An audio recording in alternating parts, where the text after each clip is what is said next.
Movie की शुरुआत में हम देखते हैं कि एक लड़का जिसका नाम जो होता है वो बाहर एक ब्लैक सूट में बैठा होता है और उसके हाथ में एक लॉकेट होता है जो कि उसकी माँ का होता है। जो मायूस होता है क्योंकि जो की मोम अब इस दुनिया में नहीं रही और उनकी मौत एक दुर्घटना में हुई। जो की मोम की फ्यूनरल में जो के दोस्त और कुछ लोग शामिल होते हैं जो बाहर बैठा हुआ होता है। तभी जो के घर के बाहर एक येलो कलर की कार आकर खड़ी होती है और उसमें से एक आदमी निकलकर फ्यूनरल अटेंड करने के लिए जा रहा होता है। पर जो के डैड डिप्टी जैक्सन लैम्ब उस आदमी को धक्के मारकर अपने घर से निकालते हैं और उसे हथकड़ी लगाकर अपनी पुलिस कार में बैठाते हैं और जो उसे कुछ देर में आ जाऊंगा यह कहकर चले जाते हैं। अब दोस्तों, जो के डैड ने इस व्यक्ति को अपने घर में इसीलिए घुसने नहीं दिया क्योंकि कहीं ना कहीं जैक्सन की वाइफ और जो की माँ की मौत का जिम्मेदार यही येलो कार वाला आदमी होता है जिसका नाम लुइस डेनार्ड होता है। अगला सीन सीधे 4 महीने बाद का आता है जहाँ हम देख पाते हैं कि जो का दोस्त चार्ल्स जो और बाकी दोस्तों को लेकर फिल्म फेस्टिवल कंपटीशन के लिए एक शॉर्ट फिल्म बना रहा होता है। चार्ल्स जो को बताता है कि वो अपनी फिल्म की हीरोइन एलिस डेनार्ड को बनाएगा और उसने एलिस से इस बारे में बात भी कर ली होती है। चार्ल्स ये भी बताता है कि एलिस रात को अपनी डैड की कार लेकर आएगी। दोस्तों, अगर आपको मूवी में येलो कार वाला व्यक्ति लुइस डेनार्ड याद है तो मैं बता दूं कि एलिस उसी की बेटी होती है। शाम को जो चार्ल्स के घर से वापस अपने घर आता है और अपने डैड को आवाज देने लगता है। जो देखता है कि उसके डैड वॉशरूम में होते हैं और वो रो रहे होते हैं क्योंकि शायद वो अभी तक अपनी वाइफ की मौत का गम नहीं भुला पाए हैं। मिस्टर लैम्ब जो को देखकर वॉशरूम का डोर क्लोज करके अपनी क्लॉथ चेंज करते हैं और जो को अपने साथ डिनर पर लेकर आते हैं। यहाँ मिस्टर लैम्ब जो से कहते हैं कि जो तुम्हें 6 हफ्तों तक बेसबॉल कैंप में रहना होगा और इससे तुम्हें अच्छा लगेगा क्योंकि मुझे भी अच्छा लगा था। जो कहता है कि उसे वहाँ नहीं जाना और उसे अपने दोस्त की मूवी बनाने में मदद करनी है। मिस्टर लैम्ब कहते हैं मैं चाहता हूँ कि तुम अच्छे बच्चों के साथ रहो, ना कि भूत वगैरह की फिल्में बनाने वाले बच्चों के साथ। यहाँ सीन कट होकर सीधे जो के रूम में जाता है। जो अपने कुछ प्लास्टिक मॉडल्स पर कलर कर रहा होता है। तभी वॉकी टॉकी पर चार्ल्स की कॉल आती है। चार्ल्स जो से अपनी मेकअप किट लाने के लिए कहता है क्योंकि जो फिल्म का मेकअप आर्टिस्ट होता है। जो अपनी मेकअप किट उठाता है और चुपचाप बिना अपने डैड के पता चले निकल जाता है और अपने दोस्तों के साथ एलिस का वेट करने लगता है। तभी एलिस भी अपने डैड की कार लेकर आती है और इन्हें बैठने के लिए कहती है। लेकिन इससे पहले एलिस का ध्यान जो पर जाता है और कहती है क्या जो लैम्ब यहाँ पर है, इसने मुझे कार चलाते हुए देख लिया, ये अपने डैड को बता देगा कि एलिस डेनार्ड पर ड्राइविंग लाइसेंस नहीं है, फिर भी वो अपने डैड की कार चलाती है। जो कहता है कि वो अपने डैड को इस बारे में कुछ नहीं बताएगा और तुम इस बात से बेफिक्र रहो। एलिस मान जाती है और इन्हें कार में बैठने के लिए कहती है। ये सभी शहर के ट्रेन स्टेशन पर आकर रुकते हैं और डायलॉग्स एंड शूटिंग वगैरह की रिहर्सल करते हैं। जो भी एलिस को मेकअप करता है और शूटिंग के लिए रेडी करता है। तभी एक ट्रेन आ रही होती है। तभी चार्ल्स सभी से शूट के लिए रेडी होने के लिए कहता है क्योंकि चार्ल्स बैकग्राउंड में उस ट्रेन को लेना चाहता था। ट्रेन बैकग्राउंड से गुजर रही होती है। मार्टिन और एलिस भी परफेक्टली अपने डायलॉग्स बोलते हैं। कैरी शूट करता है और जो माइक पकड़ता है। जो का ध्यान ट्रेन की तरफ होता है। जो देखता है कि एक कार ट्रेन की अपोजिट आ रही होती है और बूम, कार ट्रेन से टकरा जाती है जिससे ट्रेन पटरी से उतर जाती है और ट्रेन का इंजन ब्लास्ट हो जाता है। ये सभी अपनी जान बचाने के लिए इधर उधर भागते हैं पर इनका लक अच्छा होता है कि इनमें से किसी को भी ज्यादा चोट नहीं पहुंचती। फिर इन्हें क्यूब शेप की तरह चारों ओर क्यूब पड़े हुए दिखते हैं जो कि इस ट्रेन की पटरी से उतरने की वजह से ट्रेन की डिब्बों से बिखर गए थे। फिर इन्हें वो कार दिखाई देती है जिस कार का एक्सीडेंट ट्रेन से हुआ। ये वहां जाते हैं जहां इन्हें कार में एक व्यक्ति दिखाई देता है जो शायद मर चुका था। जब ये पास जाते हैं तो पता चलता है कि इस व्यक्ति का नाम डॉक्टर वुडवर्ड होता है और ये इनके ऑनर बायोलॉजी के टीचर होते हैं। डॉक्टर वुडवर्ड को अचानक होश आ जाता है जिससे ये डर जाते हैं। डॉक्टर वुडवर्ड कहते हैं कौन हो तुम? चार्ल्स कहता है मैं आपका स्टूडेंट हूँ और आप हमें बायोलॉजी पढ़ाते हैं। फिर डॉक्टर वुडवर्ड अपनी रिवॉल्वर निकालते हैं और कहते हैं वो तुम्हें मार डालेंगे अगर तुमने किसी को भी इसके बारे में बताया तो तुम और तुम्हारे पेरेंट्स मारे जाओगे। तभी एयरफोर्स की टीम इसी और आ रही होती है। फिर डॉक्टर वुडवर्ड इनसे यहाँ से भागने के लिए कहते हैं। ये सब कार में बैठते हैं और भागते हैं। इधर कर्नल नेलेक भी अपनी फोर्स के साथ इस एक्सीडेंट वाली जगह पर पहुंचते हैं। यहाँ सभी कार में बैठे होते हैं और इस घटना की वजह से डरे हुए होते हैं। एलिस कहती है कि किसी को पता नहीं चले जाइए कि कल रात हम यहाँ पर थे। सब एलिस की बात को मान जाते हैं। एलिस इन सभी को ड्रॉप करती है और जो को पर्सनली वहाँ से लाया हुआ एक क्यूब देती है और शुरू में जो उसने उसके साथ बुरा बर्ताव किया उसके लिए माफी भी मांगती है। अगले दिन जो चार्ल्स के घर आता है, चार्ल्स न्यूज देख रहा होता है जिसमें पता चलता है कि डॉक्टर वुडवर्ड अभी जिंदा है और उनका इलाज एयरफोर्स खुद कर रही है। यहाँ चार्ल्स जो को बताता है कि कल रात जो उन्होंने शूटिंग की थी उसके कुछ अच्छे सीन्स को निकालकर वो अपनी शूटिंग पूरी कर सकते हैं। जो कहता है ठीक है। चार्ल्स कहता है पर एक प्रॉब्लम है, एलिस अब हमारे साथ शूट पर नहीं आएगी, वो कल रात वाले इंसिडेंट से डरी हुई है। जो कहता है कि मैं उसे कन्विंस कर लूंगा। चार्ल्स और जो कैमरा शॉप पर पहुंचते हैं जहां चार्ल्स शॉप के ओनर डोनी को अपना कैमरा देता है और कैमरा ठीक करने के लिए कहता है। डोनी कहता है कि अभी कैमरा ठीक नहीं हो सकता। चार्ल्स जो से कहता है कि अब हम अपनी फिल्म कैसे बनाएंगे, कैमरा खराब हो गया। जो कहता है कि उसके डैड के पास भी एक कैमरा है और वो उसे यूज करके फिल्म कंप्लीट कर सकते हैं। इसके बाद चार्ल्स डोनी को कैमरा देता है और उसमें जो कल रात की शूटिंग होती है उसे डेवलप करने के लिए कहता है। फिर डोनी चार्ल्स से कहता है कि वो उसकी फिल्म 3 दिन के अंदर डेवलप करके दे देगा। यहाँ डोनी चार्ल्स से उसकी बहन के बारे में भी पूछता है क्योंकि डोनी उसकी बहन को पसंद करता था पर चार्ल्स डोनी को अपनी बहन के बारे में उसे कुछ नहीं बताता। इधर जो एलिस को कॉल लगाता है और शूटिंग पूरा करने के लिए कहता है पर एलिस मना कर देती है। जिसके बाद जो सीधा स्क्रिप्ट लेकर एलिस के घर पहुंच जाता है और एलिस को शूटिंग के लिए कन्विंस करने की कोशिश करता है पर एलिस नहीं मानती। फिर एलिस के डैड वहां आ जाते हैं और जो को देखकर बहुत गुस्सा होते हैं और कहते हैं यहाँ से दफा हो जाओ और कभी भी यहाँ मत आना। एलिस के डैड इसलिए ऐसा करते हैं क्योंकि जब वो जो की माँ की फ्यूनरल में आए थे तो मिस्टर लैम्ब ने उन्हें धक्के मारकर बाहर निकाला था। जो जाने लगता है पर एलिस पीछे से कहती है कि वो शूट कंप्लीट करने में मदद करेगी। नेक्स्ट सीन में हम इन सभी को देखते हैं जो कि शूटिंग कर रहे होते हैं और बैकग्राउंड में वही एक्सीडेंट वाला एरिया होता है जो कल रात हुआ था। चार्ल्स इसीलिए बैकग्राउंड में इस जगह को लेता है क्योंकि इससे फिल्म की प्रोडक्शन वैल्यू ज्यादा दिखे। शूटिंग के बाद एक रेस्टोरेंट में जाते हैं जहाँ ये रात वाली घटना के बारे में डिस्कस कर रहे होते हैं पर चार्ल्स इन सबसे उस बारे में बात करने के लिए मना करता है। अगले सीन में एयरफोर्स टीम क्यूब जैसी दिखने वाली अजीब सी चीज को लकड़ी के डिब्बों में पैक करके मिलिट्री ट्रक्स में भर रही होती है। यहाँ जो कि डैड भी होते हैं जो कर्नल नेलेक से इस सभी के बारे में पूछताछ कर रहे होते हैं जैसे क्यूब जैसी दिखने वाली चीज क्या है पर कर्नल जैक्सन को कुछ नहीं बताता। इसके बाद जैक्सन सैरी प्रूइट को बताता है कि एयरफोर्स हमें कुछ नहीं बता रही है। वो कहते हैं कि उसमें हवाई जहाज के पार्ट्स हैं और कुछ नहीं। सैरी प्रूइट कहते हैं हाँ वो वायुसेना है तो हवाई जहाज के पार्ट्स ही होंगे। जैक्सन कहता है आपको खुद वहां जाकर उनसे पूछताछ करनी चाहिए। सैरी कहते हैं देखो वो जो कर रहे हैं उन्हें करने दो और तुम्हें भी अपने बेटे के साथ रहना चाहिए। तुम्हें उन्हें आराम की सख्त जरूरत है। यहाँ सीन कट होता है जहाँ हम देखते हैं कि शरीफ प्रीट पेट्रोल पंप पर होते हैं और वो अपनी कार का टैंक फिल कर रहे होते हैं। फिर इन्हें कुछ कुत्ते दिखाई देते हैं जो भागकर आ रहे होते हैं। फिर शरीफ को पास की झाड़ियों से कुछ अजीब तरह की आवाजें आने लगती हैं। शरीफ देखने के लिए आगे बढ़ते हैं और शरीफ किसी एंटिटी को देखकर डर जाते हैं, जिसके बाद वो एंटिटी शरीफ पर हमला कर देती है और शरीफ की कार को क्रश भी कर देती है। पर ग्रोसरी स्टोर के ओनर को कुछ सुनाई नहीं देता क्योंकि वो हेडफोन लगाकर मस्ती से गाने सुन रहा होता है। इसके बाद स्टोर की लाइट्स फ्लक्चुएट होने लगती हैं, जिसके बाद स्टोर ओनर हेडफोन हटाता है और बाहर आता है। वो देखता है कि शरीफ कहीं नहीं है और उनकी कार की हालत भी बहुत बुरी हो गई है। स्टोर ओनर भी उस एंटिटी को देखता है और चिल्लाकर अपनी स्टोर की तरफ भागता है, पर वो एंटिटी स्टोर ओनर को भी मार देती है। अगले सीन में हम देखते हैं कि डिप्टी जैक्सन कल रात ग्रोसरी स्टोर में हुई घटना का इंस्पेक्शन करने के लिए आते हैं, जहां इन्हें शॉप ओनर और शरीफ प्रीट के मरने का कोई भी एविडेंस नहीं मिलता है और इसीलिए जैक्सन अपने कलीग को इन दोनों की मिसिंग रिपोर्ट दर्ज कराने के लिए कहता है। इसके बाद जैक्सन एक कार एजेंसी विजिट करता है, जहां के वर्कर जैक्सन को बताते हैं कि उनकी सभी कारों के इंजन गायब हैं। जैक्सन उनसे पूछता है कि क्या उन्हें किसी पर शक है। एजेंसी ओनर बताता है कि उसे लुइस डेनर पर शक है क्योंकि पिछले साल उसने उसकी फाइनेंशियल रूप से मदद नहीं की थी।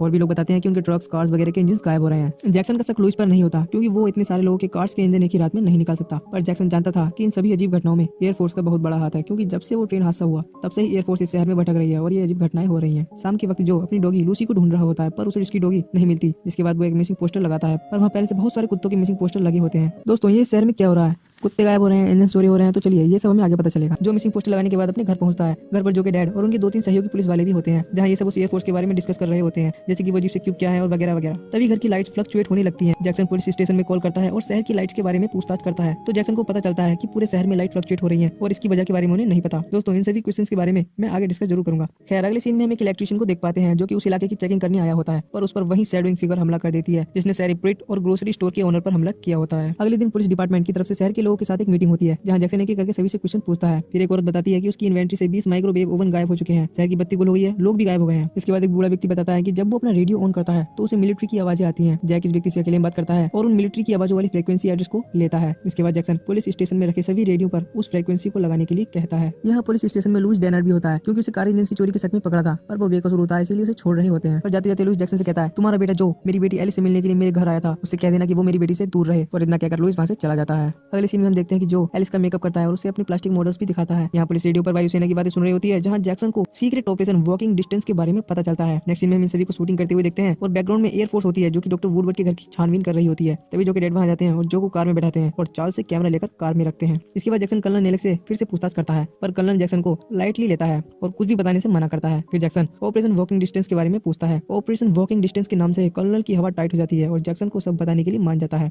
पर वो इस बारे में बात करने के लिए उसे उसके बेस पर आने के लिए कहता है और जैक्सन भी मान जाता है। इस सब के बाद जैक्सन जो को घर लाता है और उससे एलिस से दूर रहने के लिए कहता है। यहाँ जो कहता है कि एलिस एक अच्छी लड़की है और जैक्सन कहता है कि मुझे फर्क नहीं पड़ता वो अच्छी है या बुरी, पर उसका बाप निहायत ही कमीना इंसान है, इसीलिए अब से एलिस से दूर रहना। इतना कहकर जैक्सन चला जाता है। जो ये सब सुनकर रोने लगता है और अपनी माँ की ग्रेव के पास आकर बैठ जाता है और अपनी माँ के उस लॉकेट को देखकर उन्हें याद कर रहा होता है। पर अचानक ग्रेवयार्ड के पास वाली कॉटेज में अजीब तरह की आवाजें आती हैं, जिसे सुनकर जो वहाँ से भाग जाता है। अगले सीन में जैक्सन एयरफोर्स के बेस पर कर्नल नेलेक के बुलाने पर पहुंच जाता है, पर फोर्स के सोल्जर्स जैक्सन को बंदूक की पॉइंट पर लेते हैं और जैक्सन को एक खाली कमरे में बंद कर देते हैं। यहाँ नेलेक डॉक्टर वुडवर्ड से एलियन के बारे में पूछताछ कर रहे होते हैं, पर डॉक्टर वुडवर्ड कुछ नहीं बताते हैं। इसके बाद एक सोल्जर डॉक्टर वुडवर्ड की बॉडी में टॉक्सिक मेडिसिन इंजेक्ट करता है, जिससे डॉक्टर वुडवर्ड की मौत हो जाती है। नेक्स्ट सीन में हम देखते हैं कि आधी रात को एलिस जो की खिड़की से जो के रूम में आती है, क्योंकि जो के डैड अचानक जो को वहाँ से ले आए होते हैं। दोनों फिल्म प्रोजेक्ट पर बातें कर रहे होते हैं कि अचानक गलती से प्रोजेक्टर ऑन हो जाता है। प्रोजेक्टर से जो की मॉम की कुछ वीडियो चलने लगती है। एलिस देखती है कि उसकी मॉम जो से कितना प्यार करती है। ये सब देखकर एलिस की आंखें भर जाती हैं। एलिस जो से कहती है कि तुम्हारी मॉम की मौत मेरे डैड की वजह से हुई थी, क्योंकि मेरे डैड ने शराब पी ली थी, जिसकी वजह से वो काम पर नहीं जा पाए और उनकी जगह तुम्हारी मॉम को काम पर जाना पड़ा और उसी दिन तुम्हारी मॉम के साथ एक हादसा हो गया, तुम्हारी मॉम गुजर गई।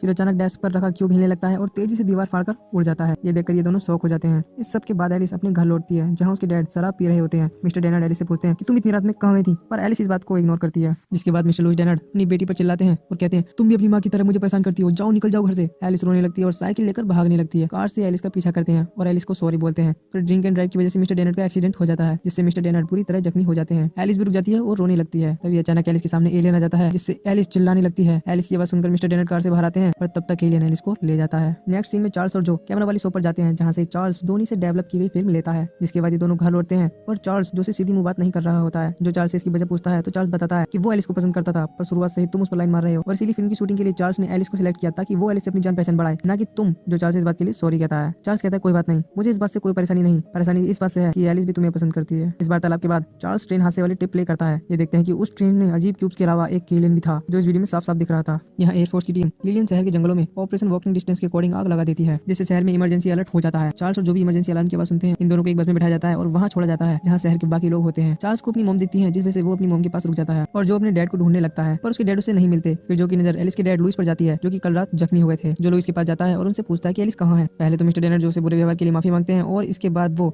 जो को कल रात की घटना बताते हैं कि कैसे कल रात वो एलियन एलिस को ले गया, और कोई भी इनकी इस बात पर विश्वास नहीं कर रहा। पर जो को मिस्टर डेनर पर भरोसा होता है, क्योंकि उसने अभी उस वीडियो में उस एलियन को देखा था। जो चार्ल्स और बाकी दोस्तों के साथ एलिस को बचाने का प्लान बनाता है, पर उन्हें यहाँ से निकलने के लिए किसी की कार चाहिए थी, जिसके लिए चार्ल्स अपनी बहन से अपना एक काम करने के लिए कहता है और इस काम के बदले चार्ल्स एक हफ्ते तक अपनी छोटे भाई बहनों की बेबी सिटिंग करेगा।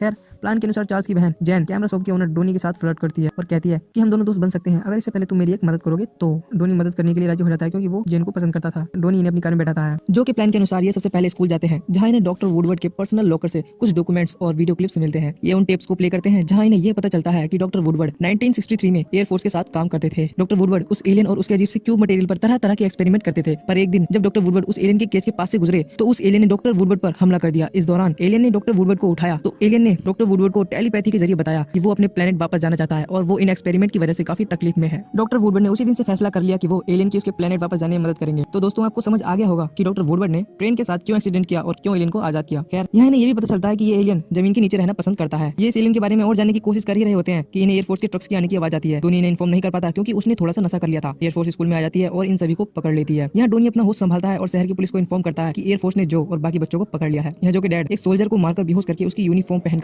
वहाँ से निकलकर उसी जगह पहुंचते हैं जहाँ एयरफोर्स ने बाकी लोगों को इवैक्यूएशन के बाद रखा था। यहाँ कलन ने लेकिन बच्चों को लेकर बेस की ओर बढ़ ही रहे होते हैं कि अचानक वो एलियन इन पर हमला कर देता है और बस को पलट देता है। ये सभी एक टूटी कांच से बाहर निकलते हैं और दूर जाकर छिप जाते हैं, पर वो एलियन बस में घुस जाता है और बाकी सोल्जर्स के साथ कर्नल नेलक को मार देता है। इसके बाद एलियन बस से निकलकर चला जाता है। एलियन के जाने के बाद ये वापस बस के पास आते हैं। फिर इन्हें एक कार इनकी तरफ आती दिखाई देती है, जिसमें डोनी होता है। डोनी इन सभी को जिंदा देखकर बहुत खुश होता है, पर वो भी नशे में होता है, इसीलिए जो ड्राइव करता है और ग्रेवयार्ड की तरफ बढ़ता है, क्योंकि डॉक्टर वुडवर्ड के मुताबिक ये एलियन जमीन के नीचे रहता है और उस रात जो ने भी ग्रेवयार्ड की कॉटेज में अजीब सी आवाजें सुनी थी, इसीलिए ये ग्रेवयार्ड की तरफ बढ़ ही रहे होते हैं कि इन्हें रास्ते में एयरफोर्स के टैंक दिखते हैं, जो कि पूरे शहर में गोले बरसा रहे होते हैं। ये अपनी कार बीच में छोड़ते हैं और ग्रेवयार्ड जाने के लिए शॉर्टकट लेते हैं, पर एक टैंक स्ट्राइकिंग के पास आकर गिरती है, जिससे कि मार्टिन घायल हो जाता है। चार्ल्स मार्टिन की मदद करने के लिए उसके पास रुकता है और जो कैरी को अपने साथ लेकर एलिस को बचाने के लिए जाता है। फिर ये ग्रेवयार्ड के पास वाली कॉटेज के पास जाते हैं। सेम टाइम पर जो कि डैड यहाँ अपने कलीग रोस्को के पास पहुंचते हैं। रोस्को पूछता है कि तुम एयरफोर्स की यूनिफॉर्म क्यों पहन रहे हो। इस पर जैक्सन बताता है कि एयरफोर्स ने ही जंगलों में आग लगाई थी और उसे एक कमरे में भी बंद कर दिया था। रोस्को बताता है कि तुम्हारा बेटा जो और उसके दोस्तों को एयरफोर्स ने पकड़ लिया है। जैक्सन लुइस को अपने साथ लेता है और अपने बच्चों को बचाने के लिए निकल पड़ता है। इस दौरान लुइस जैक्सन से माफी मांगता है और कहता है अगर उस दिन तुम्हारी वाइफ की जगह मैं काम पर जाता तो आज तुम्हारी वाइफ जिंदा होती। जैक्सन लुइस को इस बात के लिए खुद को दोष देने से मना करता है और कहता है कि वो बस एक एक्सीडेंट था। यहाँ जो और कैरी कॉटेज के दरवाजे को खोलते हैं, जहाँ इन्हें एक बहुत गहरा गड्ढा दिखता है। जो और कैरी एक रस्सी की मदद से उस गड्ढे में उतरते हैं, जहाँ ये देखते हैं कि जमीन के नीचे उस एलियन ने पूरी लैब बना रखी है। ये एलिस को ढूंढते हैं, जो कि बेहोश होती है। जो एलिस को थप्पड़ मारता है और उसे होश में लाता है। इन्हें यहाँ दो लोग और दिखते हैं, जैसे कि सैरिफ और एक औरत। ये उन दोनों को भी छुड़ाते हैं, पर वो एलियन वापस आता है और सैरिफ और उस औरत पर हमला करके उन्हें पीछे फेंकता है। जो कैरी और एलिस भी फंस जाते हैं, क्योंकि आगे जाने का रास्ता नहीं था। इससे पहले कि एलियन इन पर हमला करता, जो आगे बढ़ता है और कहता है जाओ तुम अपने घर वापस जाओ, अब कोई तुम्हें नहीं रोकेगा। एलियन जो को उठाता है और अपनी टेलीपैथी काबिलियत के जरिए देखता है कि जो भी उस एलियन की तरह ही अंदर से टूटा हुआ है, क्योंकि जो ने अपनी माँ को खोया था। इसके बाद एलियन इन्हें कुछ नहीं करता और इन्हें छोड़कर चला जाता है। जो कैरी और एलिस वहां से निकलकर बाहर आते हैं। ये देखते हैं कि कार बहुत से आयरन मटेरियल उड़कर वाटर टैंक पर चिपक जाते हैं और वो अजीब से क्यूब जो कि एयरफोर्स के ट्रक्स में भरे हुए होते हैं, अपने आप बाहर निकलकर वाटर टैंक के ऊपर एक स्पेसशिप में कन्वर्ट होने लगते हैं, क्योंकि वो एलियन इन सभी चीजों से अपना स्पेसशिप क्रिएट कर रहा होता है। जो और एलिस के डैड भी यहाँ पहुंच जाते हैं और इनको गले लगा लेते हैं। जो कि मम का लॉकेट भी जो कि पॉकेट से निकलकर जाने लगता है और जो उसे बहुत देर तक पकड़े रहता है और फिर उसे छोड़कर अपनी बुरी यादों से मूव ऑन होता है, क्योंकि अब उसके मॉम और डैड सिर्फ जैक्सन है और उसकी माँ की अच्छी यादें हमेशा जो के साथ रहेंगी। ये एलियन अपने स्पेसशिप में जाता है और अपने प्लेनेट की ओर उड़ जाता है। इस इमोशनल एंडिंग में जो और एलिस एक दूसरे का हाथ थामते हैं और मूवी यहीं पर खत्म हो जाती है। दोस्तों, अब मैं आपको कुछ डाउट्स क्लियर कर देता हूँ। मूवी में कुछ क्वेश्चंस का आंसर आप जानना चाहते होंगे, जैसे कि कार के इंजन और माइक्रोवेव ओवंस क्यों गायब हो गए थे,